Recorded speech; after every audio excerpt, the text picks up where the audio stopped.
He has been regarded as the father of Western Methodism. William McKendree was shaped by the fires of the American frontier revival. He answered the call to ministry as a circuit rider, proclaiming the gospel through rugged terrain across remote settlements. He was the first American-born bishop of the Methodist Episcopal Church, and his leadership helped solidify and expand the Methodist movement in a rapidly growing nation. From his early days as a Revolutionary War soldier to his later years as a respected bishop, McKendree's life was marked by conviction, courage, and a profound commitment to spreading the love of Christ. So join us on this historical episode of the Methodical Methodist Podcast as we explore the life and legacy of Bishop William McKendree.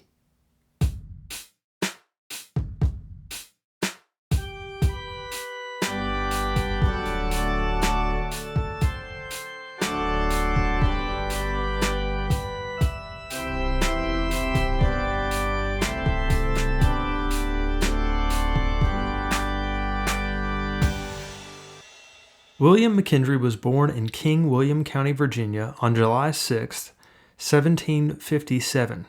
He was the oldest of 8 children born to John and Mary McKendree. William was the oldest. Lucinda, Dorotha, Frances Ann, John, Thomas, James, and Nancy followed. William's parents, John and Mary, were an intelligent, faithful, and well-respected couple who belonged to the middle class in Virginia. Their last name, McKendree, indicates that they were of Scottish descent, but their ancestors most likely made their way to America out of Northern Ireland. John McKendree, William's father, was moral and virtuous, but he was also just an ordinary individual. He was a farmer who made a comfortable living, but he never accumulated a significant fortune or social prominence. In his biography of William McKendree, Bishop Robert Payne describes John McKendree by saying, "With strong domestic affections and without any desire for notoriety, he led a humble, industrious, and religious life." John and his family moved to James City County in 1764, and then again to Greenville County in 1770. And then in 1810, John moved away from Virginia along with his youngest son, Dr. James McKendree, his son-in-law, Charles Harris, and their families, and his 2 unmarried daughters, and they made their way to Sumner County in the state of Tennessee. And then in October 1815, John passed away on his 88th birthday. Mary McKendree, William's mother, was a strong yet gentle woman. We don't know her maiden name, but some speculate it was Dudley, which was a common name that appears often in his family lineage. But she cared and loved for her family and performed several domestic duties in the household. However, in 1769, Mary became so ill that she was confined to her room and mostly to her bed. And her sickness continued for nearly 20 years until her eventual death in 1789. Bishop Robert Payne describes her saying, "Such sweetness of temper, so many sensible lessons upon the properties of life, and such a consistent exemplification of the purity and power of religion as she exhibited throughout these long years of affliction, made an ineffaceable impression upon her children."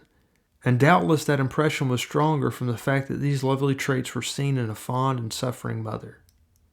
When William McKendree was born, the colonies were first starting to experience discontent with Great Britain. Most of the people in Virginia carried a great reverence for England and still called it home. But a lot changed over the preceding years. William was about 19 years old when the Revolutionary War broke out. And as a young man, William served in the Virginia militia during the American Revolutionary War. First, he served as a private, and then he served as an adjutant, which was an assistant to a commanding officer in the commissary department. In 1781, at the age of 24, McKendree was present at the siege of Yorktown and the surrender of General Charles Cornwallis. Bishop Payne notes, "In him the soldier of civil liberty was merged into the nobler character of a true and valiant soldier of the cross. Having done his duty to his country in an emergency, He was contented and never boasted of the fact. After the American Revolutionary War ended in 1783, McKendree returned to life as a civilian and began working as a schoolteacher. And then in 1787, the Methodist evangelist John Easter came to town and began preaching in the Brunswick circuit where William McKendree lived.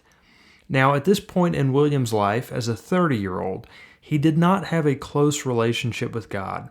In fact, there's one occasion when he went to visit one of his neighbors who was heading to church to hear a sermon from a local preacher named Mr. Gibson. And when McKendree arrived at this neighbor's home, the neighbor stayed home while his wife and one of the servants went on to church. And so McKendree and his friend stayed home. They spent the morning drinking wine and reading a comedy. And when the neighbor's wife returned, she talked about how the preacher had brought tears to people's eyes, cries of forgiveness, and shouts of joy. She then informed them that John Easter would be preaching at the same place on the following Tuesday. McKendree was touched by this report, and he began thinking seriously about his own faith. On Tuesday morning, he arrived at the church fasting and praying. John Easter preached about God's grace, especially about God's sanctifying grace, which allows you to grow deeper in your relationship with God and to become more like Christ. Easter came back a month later, and McKendree writes about his experience seeing John Easter preach by saying this: "My convictions were renewed. They were deep and pungent. The great deep of my heart was broken up. Its desperately wicked nature was disclosed, and the awfully ruinous consequences clearly appeared. My repentance was sincere. I was desirous of salvation and became willing to be saved upon any terms. And after a sore and sorrowful travail of 3 days, which were employed in hearing Mr. Easter and in fasting and prayer, while that man of God was showing a large congregation the way of salvation by faith, with a clearness which at the same time astonished and encouraged me, I ventured my all on Christ. In a moment my soul was delivered of a burden too heavy to be borne, and joy instantly succeeded sorrow. For a short space of time I was fixed in silent admiration, giving glory to God for his unspeakable goodness to such an unworthy creature." William McKendree went on to find an assurance in his faith, and he began taking his faith seriously. As he grew in knowledge and experienced God's sanctifying grace, McKendree started to have thoughts of entering the ministry. At first he struggled with this. Why did God call him? Was he really called? What if he failed? And then one day, as he was sitting at the table, his father realized that William was confused and about his sense of calling, wasn't sure what to do. And so William's father said to him, "William, has not the Lord called you to preach the gospel? I believe he has, and I charge you not to quench the Spirit." William was thunderstruck, and he and his father began to cry, and William asked him why he thought the Lord had called him. And his father talked about a time when William was very sick, and he wasn't sure if he was going to survive. The doctor and his friends had believed he wasn't going to make it. And John was fearful of his son's salvation, so he began to pray, and he felt God give him an assurance. He felt God tell him, "Your son will live to preach the gospel." And he never lost that assurance, so he repeated his words to William, "Do not quench the Spirit." Ironically, after this conversation, William became sick again, and John Easter came to visit him, and he prayed a prayer, not a normal, get better soon prayer, but a strong prayer that called William to rise up because the work is plenty, but the laborers are few. 9 months later, in the summer of 1788, John Easter invited William McKendree to attend the district conference in Petersburg, Virginia. McKendree attended the conference where there was prayer, and then they read the preacher's appointments. He was brought into the room, and it was announced that he was being appointed to the Mecklenburg circuit as an assistant preacher with Philip Cox. This was a complete surprise to McKendree, and he was in complete shock. Some of the young clergy kind of helped calm him down. And after the meeting, the presiding elder of the conference, James O'Kelly, said to him, While you were standing before the conference, I believe God showed me that He had a work for you to do. Don't deceive me." McKendree resolved to trust the judgment of the clergy, to put away his doubts, and to get to work in the best way that he could. And so after about 8 months, his heart was fixed. He was sent out for his circuit, and he went and served the Mecklenburg circuit as a junior preacher. He wasn't licensed or ordained, but he went about the work of a preacher along with the lead pastor, Philip Cox, who was an Englishman. He was an instructor and kind of a father figure to McKendree. He really cared for him. He really looked after him, kind of showed him the ropes. And the Mecklenburg circuit was full of deeply experienced Christians, many of whom were converted in the days of Robert Williams, who was the one who actually had converted John Easter to Christ. And so the people in the circuit, they were very kind to McKendree. He said that he experienced trials, but they also experienced some sweet moments together as well. And after a year, he continued to serve there again for another year because the congregants there were unwilling to part with him. The following year, in 1789, McKendree was sent to the Cumberland Circuit in Virginia for about 6 months, and then he returned to the Mecklenburg Circuit. At the conference at Petersburg on June 14, 1790, McKendree completed his probation period and he was admitted into full connection. He was elected and ordained a deacon. And then he went on to serve at the Portsmouth Circuit with Jesse Nicholson in charge. And he then went that year with William Spencer to the Surrey Circuit. And he continued to grow in his faith and in his skills as a preacher during this time. The doubts that he had experienced about his calling subsided to a large degree. He was more comfortable in his role and in the pulpit. And then at the next conference in 1791, McKendree was sent to Amelia Circuit, along with his colleague John Baldwin. And then the conference was changed from spring to the Christmas holiday. So the December conference of 1791 met at Lane's Chapel, and this is where McKendree was ordained as an elder on Sunday, December the 25th. And at the close of that conference, he went to the Greenville Circuit with Joel Thacker as his assistant. He did not want to go because it put him in the midst of some of his old acquaintances who were in societies before him and had considered themselves as superior to him. But he went willingly, and it ended up being a good appointment for him. During this time, however, there started to be some divisiveness spring up among the Methodist connection. His presiding elder, James O'Kelly, became increasingly uncomfortable with the growing authority of bishops in the newly formed Methodist Episcopal Church. After the church's official organization in 1784, bishops like Francis Asbury held significant power, especially in appointing preachers to their circuits without much input from the preachers themselves. O'Kelly saw this centralized control as contrary to the spirit of Methodism, which had emphasized personal conviction, simplicity, and accountability. And this tension came to a head at the 1792 General Conference when O'Kelly proposed a motion that would allow preachers to appeal their assignments if they felt they were unjust. This was the O'Kelly plan, and it was ultimately voted down, reinforcing the authority of bishops like Asbury. O'Kelly was frustrated by what he saw as an undemocratic structure, and so he withdrew from the Methodist Episcopal Church a few years later. But during this time, McKendree very much sided with O'Kelly. They were friends. O'Kelly was his presiding elder. They had a good relationship, and McKendree believed what O'Kelly had told him about the tyranny of Francis Asbury.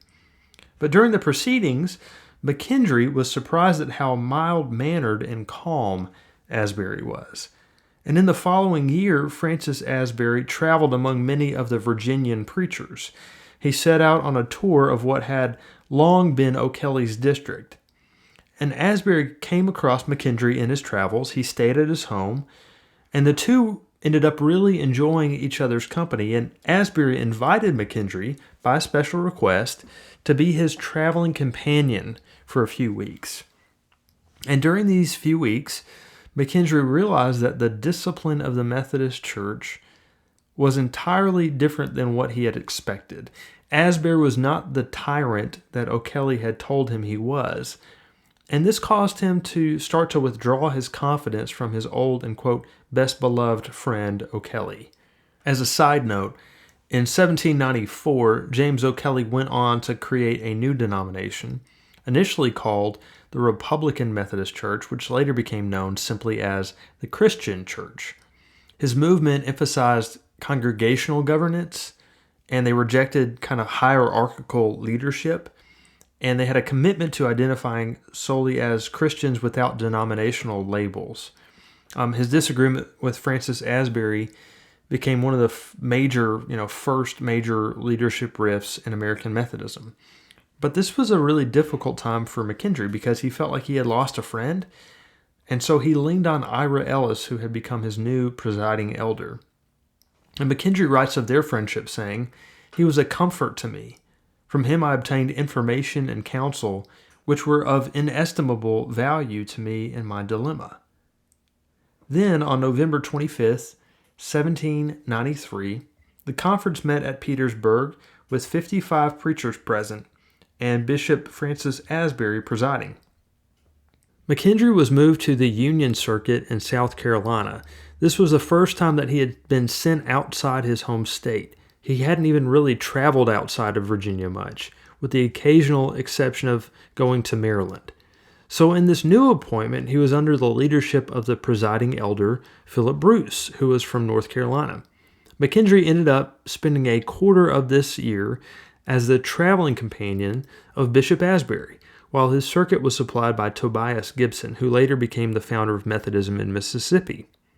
The Virginia Conference met at Salem Chapel in Mecklenburg County on November 24th, 1795, where Bishop Francis Asbury appointed McKendree to lead a district which stretched from the Chesapeake Bay northward and westward over the Blue Ridge and the Allegheny Mountains, and included a stretch on the Western Waters. It was a huge area to cover on horseback, but McKendree did this for 3 full years with a small salary of $64 each year, but apparently was only paid about half of that sum. So he lived a very frugal and modest life. He had become a very well-respected and strong leader among his fellow clergy. On the occasion of McKendree's death, Bishop Sewell talked about McKendree's leadership during this time in his life, writing, "The oversight of the district and the administration of the discipline was conducted with great wisdom and prudence, and to the satisfaction of the preachers and members. The spirit of schism, which had previously prevailed in some parts of the district, greatly subsided, and the love of union, peace, and order was revived." In 1799, McKendree was moved from his district in the Virginia Conference to one in the Baltimore Conference. It was slightly smaller than his last district, only to go back to his district in Virginia the following year in 1800. In the fall of 1800, Bishop Francis Asbury and newly elected Bishop Richard Watcote paid McKendree a visit in Greenbrier County on their way to the western frontier. They came with a specific proposal. For about 10 years, the work in Kentucky and Tennessee had been lagging, and they needed someone who could get things organized and moving. The two bishops believed that McKendree was the man for the job, and McKendree left right away. In fact, according to Bishop McIntyre, he therefore went at 3 hours' notice. While reflecting back on this moment, McKendree himself wrote, "I was without money, books, or clothes. These were at a distance, and I had no time to go after them. But I was not in debt, therefore unembarrassed. Of money due me, I collected $100, bought cloth for a coat, carried it to Holston, and left it with a tailor in the bounds of my new district. The bishops continued their course. My business was to look after them and wait on them, for they were both infirm old men." McKendree was 43, Asbury was 55, and Watcote was 65, but the three of them made their way through southwest Virginia and east Tennessee down to the home of Edward Cox on the Holston River. They continued traveling throughout Tennessee and on into Kentucky. They finally reached Bethel Academy in the bend of the Kentucky River on October 4th, 1800, for a conference. During the conference, which met October 4th through the 6th in 1800, it only had 5 preachers on the roll call, other than the 2 bishops: William McKendree, William Burke, John Stale, Hezekiah Harriman, and Benjamin Lakin. 3 others were readmitted: Lewis Hunt, Thomas Allen, and Jeremiah Lawson. 2 were admitted on trial: William Marsh and Benjamin Young. And then 14 local preachers and 4 traveling preachers were ordained as deacons. The salaries of the preachers were only $8 a year. And McKendree was put in charge of the entire Western District, which was massive. It was comprised of the whole state of Kentucky, Tennessee, and Ohio, with a large part of Virginia. It also supplied missions to be established in Illinois, Mississippi, and Missouri.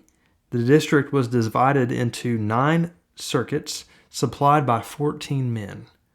So McKendree certainly had his work cut out for him, but he found very good success in evangelizing the West. McKendree traveled extensively, supervising preachers, organizing circuits, and holding quarterly meetings. His efforts helped bring structure and stability to the rapidly expanding Methodist movement in the West. McKendree was also closely involved in the early revival movement known as the Second Great Awakening. He supported and participated in large camp meetings that contributed to a surge in conversions and church growth. His leadership during this period emphasized both spiritual renewal and practical organization. McKendree's success in the Western District brought him wider recognition.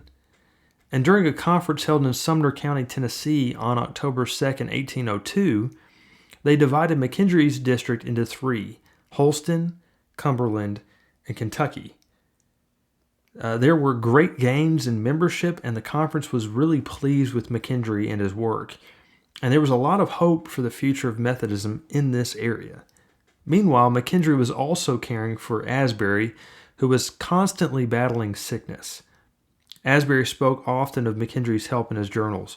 On 2 occasions he wrote, "Brother McKendree made a tent of his own and happily saved me from taking cold while I slept about 2 hours under my grand marquee." And then he also wrote, "I've been sick for 23 days. Oh, the tale of woe I might relate. My dear McKendree had to lift me up and down from my horse like a helpless child." In October of 1804, the conference met, but Bishop Asbury and Bishop Watcoat were unable to attend. In the absence of the 2 bishops, McKendree was elected president, and he was designated to perform all the duties of the episcopal office except for the ordination of deacons and elders. At the next year's conference, because McKendree had already served 5 years, he was removed from the Kentucky to Cumberland districts, which included Middle and West Tennessee, Mississippi, Indiana, Illinois, and Missouri. And then the General Conference of 1808 met in Baltimore, Maryland, and McKendree was scheduled to preach the Sunday before the conference at the Light Street Church. Even though his appearance was kind of disheveled and his clothes were a little unkempt, he preached a very powerful message that moved the congregation. In fact, Bishop Asbury was present and was heard to say, "That sermon will make him a bishop." Sure enough, during the conference, the delegates moved to elect William McKendree as a new bishop to support the aging Asbury and to help lead the growing church. He was the first American-born bishop of the Methodist Episcopal Church, and this was very much needed considering Richard Watcoat passed away on July 5th, 1806. So McKendree immediately set out traveling, preaching, attending camp meetings, and conducting conferences. He traveled in Tennessee, North Carolina, South Carolina, Georgia, Virginia, Washington, New York, Maine, Pennsylvania, Ohio, all the while conducting conferences and meetings and preaching everywhere he went. The work of a bishop was nonstop. Still, McKendree moved to Nashville, Tennessee, where his permanent residence remained until the end of his life, even though he was constantly traveling around. McKendree's first general conference as a bishop took place at Old John Street Church in New York City in May 1812. This conference was the first general conference held under the delegated system, meaning that elected representatives rather than all itinerant preachers participated. That was a change that was approved in the 1808 General Conference. And in an opening address, Bishop William McKendree proposed a more balanced and collaborative relationship between the bishops and the General Conference. And he stated that he believed bishops should have unilateral authority over the church, which was a big thing to say. But he also said that they should be accountable to the General Conference. When McKendree finished his short address, Asbury was taken by surprise because Asbury kind of viewed William McKendree as a junior bishop. And so Asbury stood up and he said, "I have something to say to you before the conference." McKendree got to his feet and the two bishops stood face to face. Asbury said, "This is a new thing. I never did business in this way. And why is this new thing introduced?" It was clear that Asbury was agitated. But McKendree politely responded, "You are our father, and we are your sons. You never had any need of it. I'm only a brother, and I have need of it." His comment kind of helped soothe Asbury's feelings. It was clear at this point in Asbury's life that his health was starting to decline. And even though it was clear that Asbury was no longer fit for service, the Committee on Episcopacy still recommended that no additional bishops should be elected. And this was really a big burden on William McKendree. He was given an impossible task of essentially leading the church on his own. He was in full swing even after an accident on horseback, which threw him off his horse and injured his hip. After taking a short time of recovery, he continued his work. And then, on March 24th, 1816, Asbury preached his last sermon in Richmond, Virginia. He was so sick and so weak that he had to actually be carried into the church, and he sat on a table while he preached. And then just a few short days later, at the home of George Arnold in Spotsylvania County, Asbury breathed his last breath. McKendree was now alone in his office. He was suffering from severe pain. He made it clear to the conference that there was a need for more bishops when he said, "Such is the manifest weakness of the superintendency at present that it cannot fully discharge all the duties connected with this department." And so the Committee on Episcopacy recommended the election of two new bishops, Enoch George of the Baltimore Conference and Robert R. Roberts of the Philadelphia Conference were chosen. McKendree's first course of action was to devise a plan for distributing the work among the three of them. He saw no reason why all three of them should attend every annual conference, and the two new bishops agreed with him. So they decided to alternate the circuit of conferences, changing their fields every year, and that would allow each of them to be present in every part of the church every few years and kind of help maintain the connection. They also arranged that if for some reason two or more bishops are present at the same annual conference, one should be the responsible president while the others act as advisors. Roberts and George took turns attending a few conferences with McKendree to learn from him, but this new model made their work much more manageable. Then one day, while McKendree was on his way to the Mississippi Conference, he had what he described as a sudden shock, and he nearly fell off his horse. Over the next 2 weeks, 2 other shocks followed. Nevertheless, he forced himself to continue working and led the proceedings in Mississippi. Following that conference, he took some time to be with his family. He spent some time with some friends in Kentucky and Ohio. It was a restorative time in his life. He traveled again through East Tennessee and Virginia, and he closed out his 12th year of his general superintendency. Even though he was exhausted, he was held in high esteem, and the whole church had a lot of affection for him. During the General Conference of 1820, all 3 of the bishops were there. McKendree, the senior bishop, took the chair and presented a written address, while Roberts and George both made an oral address. The Committee on Episcopacy had seen how tired and worn out McKendree was. The report recommended that McKendree be relieved of all his duties except those he chooses, and that his funds be increased to cover extra expenses from his illnesses. McKendree was deeply moved by this gesture of generosity, and the Committee on Episcopacy also recommended one additional bishop, be elected and ordained at General Conference. Voting commenced, and the count showed that Joshua Sewell had 48 votes and Nathan Banks had 38. But before Sewell could be ordained, a resolution appeared that derailed the proceedings. If passed, this resolution would allow annual conferences rather than bishops to elect their own presiding elders. Debate on this issue lasted for 2 full days, and it was moved that a special committee of 6 people, 3 from each side of the issue, meet with the bishops to see if there could be a compromise. The committee was comprised of Ezekiel Cooper, John Emery, Nathan Bangs, Samuel G. Roswell, Joshua Wells, and William Capers. The bishops themselves disagreed on this issue. McKendree was against this resolution, as was Roberts, although he wasn't as vocal. And George was completely silent at first, but then eventually revealed that he was in favor of the resolution. This led to a new resolution that was put before the conference and adopted 61-25 that essentially gave more power to the annual conference to elect their own presiding elder, and that they become a part of the advisory council of the bishop in stationing the preachers. Joshua Sewell, who had been elected as a new bishop, was strongly against this action of the General Conference, and he claimed it was unconstitutional. Therefore, he could not take up the work of a bishop under these circumstances. So then, on Monday morning, May 22nd, Bishop William McKendree presented a protest. At one point in his strongly worded address, he says, "I extremely regret that you have, by this measure, reduced me to the painful necessity of pronouncing the resolution unconstitutional and therefore destitute of the proper authority of the Church. While I am firmly bound by virtue of my office to see that all the rules are properly enforced, I am equally bound to prevent the imposition of that which is not properly rule.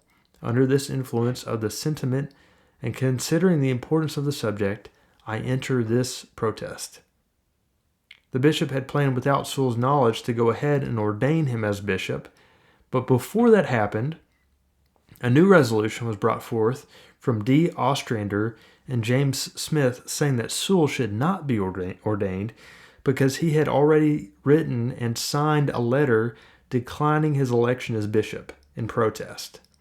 So this was tabled until General Conference of 1824, where Joshua Sewell and Elijah Heading were both eventually elected as bishops. After the close of the General Conference in 1828, McKendree left by steamboat. He went down the Ohio River into Kentucky, where he preached while making his way to Tennessee, to the home of his brother in early autumn. That fall, he attended several camp meetings near Nashville. Right before winter, he had a dangerous ride across Lookout Mountain near Chattanooga. But while he was there, he preached to the Grand Council of the Cherokee Indians, who always received him and treated him very kindly. He continued to travel, preach, and preside at conferences. In the early winter of 1829 into 1830, he spent time in Nashville with some of his friends. Then in January, he continued traveling mainly on the steamboat Nashville. But by the next winter, he was worn out and he went into temporary retirement until the spring of 1831. McKendree, getting older and frailer, came and went at will.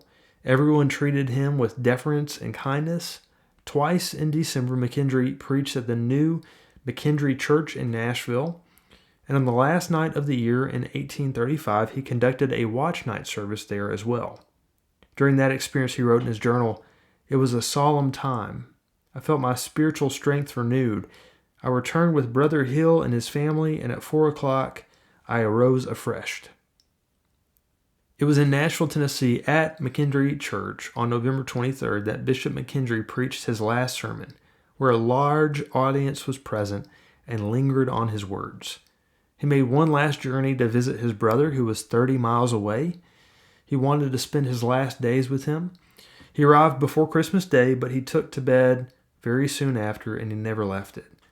He was loved by all of his family there in the house. He was idolized, especially by his sister Nancy. And then on March 5th, he said to his friends, "Follow me as I have followed Christ, only closer." That day his struggle ended and he entered into rest. He was buried next to his father in the adjacent graveyard, but then 40 years later his remains were reinterred along with Joshua Sewell's in the campus of Vanderbilt University. From the frontier circuits to the Episcopal office, McKendree played a central role in shaping American Methodism during a time of rapid growth and change. His influence is still felt, not just in the churches that bear his name, but in the structures he helped establish and the steady leadership he offered in a critical season of the church's life. He was truly an incredible figure in the Methodist movement.